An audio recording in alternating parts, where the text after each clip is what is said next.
wacan oo wanaagsan idil ahaanba akhyaarta sida tooska hawada looga dhageysanaysay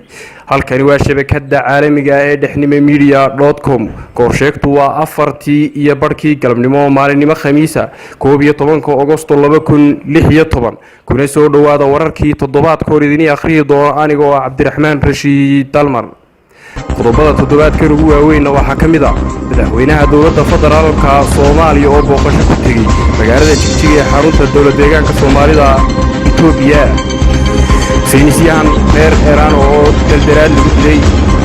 muran ka dhex bilowday musharaxa xisbiga jamhuuriga ee dalkaasi Mareykanka iyo qaar ka tirsan saraakiisha waddankaasi intaasi waa qaar ka mid ah qodobadii ugu waaweynaa haatan iyagii oo fidsan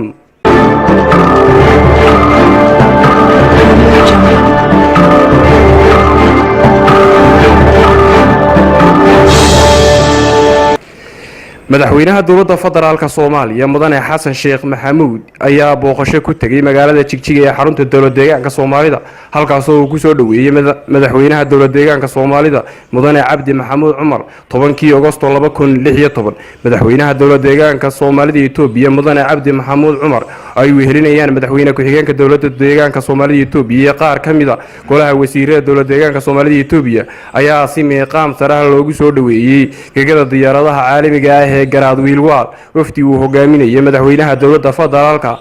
Soomaaliya mudane Xasan Sheekh Maxamuud haddaba ujeedada socdaalka madaxweynaha Soomaaliya ku tagay dalka Itoobiya khaasatan dawladda deegaanka Soomaalida ayaa ah khibrad qaadasho ku aadan dhinacyada horumarka nabadgelyada iyo maamulka suuban waxa uu madaxweynuhu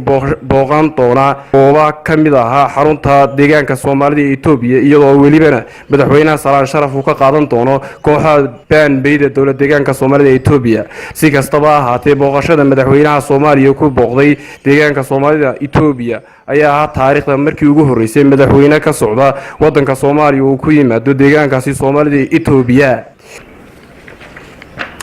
muran ayaa ka dhex bilowday musharaxa xisbiga jamhuuriga ee dalkaasi Mareykanka ee Donald Trump iyo konton sarkaal oo ka tirsan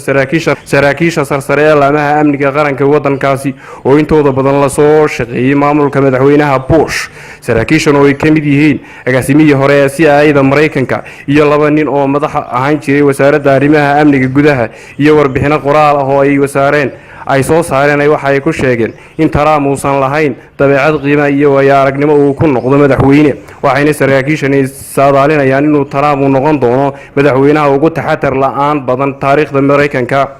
Trump oo hadalkaasi ka jawaabay saraakiisha ay ka tirsan yihiin aqoon-yahano fashilmay oo reer Washington kuwaas oo ku tahay dhammaanba dadkaasi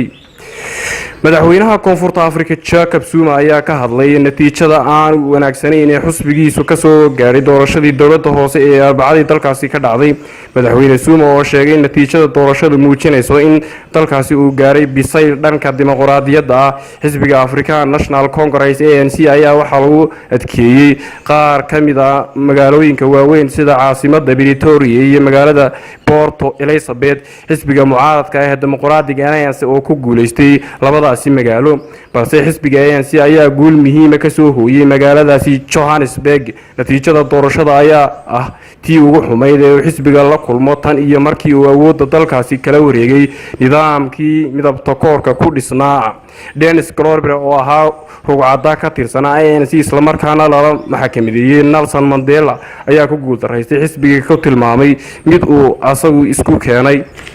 saynisyahan reer Iran oo xirnaa tan iyo sanadkii 2010 ayaa lagu daldalay sida ay qoyskiisu u sheegeen idaacadda BBC-da Zahran Ahmar oo hooyadii ayaa sheegtay meydka wiilkeeda oo la keenay magaaladaas ay ka soo jeeda isagoo luquntiisa ay calaamad ka muuqata taasoo muujinaysa in la daldalay markii dambe waa la aasay Amir ayaa meel qarsoodi ah lagu hayay kadib markii uu ka soo noqday dalkaasi Mareykanka oo uu sheegay in sirdoonka ay qasab ku geeyeen wararka qaar waxa ay sheegeen inuu macluumaad badan ka hayay barnaamijka nuclear-ka Iran Amir oo dhashay sanadkii 1977 ayaa la waayay kadib markii uu xajka tagay magaalada Makka 2009 masaajidka barakeysan ee xaramka Mareykanka ayaa mar dambe ka soo muuqday isagoo sheegay in la afduubay cadaadis dhanka maskaxda ah lagu saaray inuu CIA-da siiyo macluumaad xasaasi ah muuqaal ayuu ku sheegay inuu ka soo baxsaday maxaabuusnimadii Mareykanka Teheraan ayuuna ku soo noqday 2010 isagoo sidii haliyay loo soo dhaweeyay saraakiil Mareykan ah ayaa BBC-da u sheegay in amiir uu iskii u soo baxsaday una Mareykanka siiyay macluumaad faa'iido badan ah markii dambana waxa la sheegay inuu xabsi dheer lagu xukumay markii uu Teheraan ka soo laabtay waqtigaas oo qoyskiisa ay BBC-da u sheegeen in la xiray ay cabsanayaan noloshiisa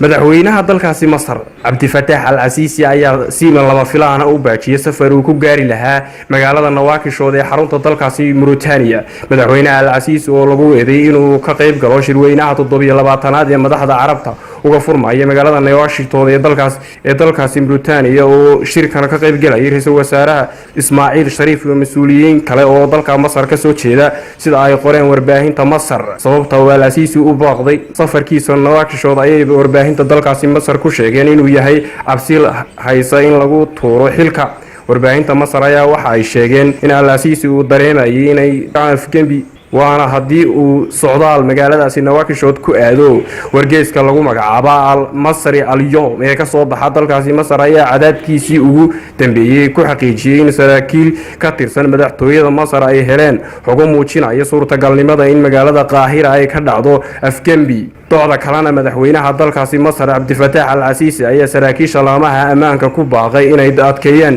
ammaanka dalkaasi Masar idil ahaan baaqiyada sida tooska noola socotay inta waxay noogu eeg wararkeeni toddobaadkan idin la socodsiinay aniga oo Cabdiraxmaan Rashid dhanka farsamada waxa inoo joogay Mr. Maxamed Jaamac dhaanteeye taa kadib waxaan ku tageynaa dhamaantii sida ay nabadgelyo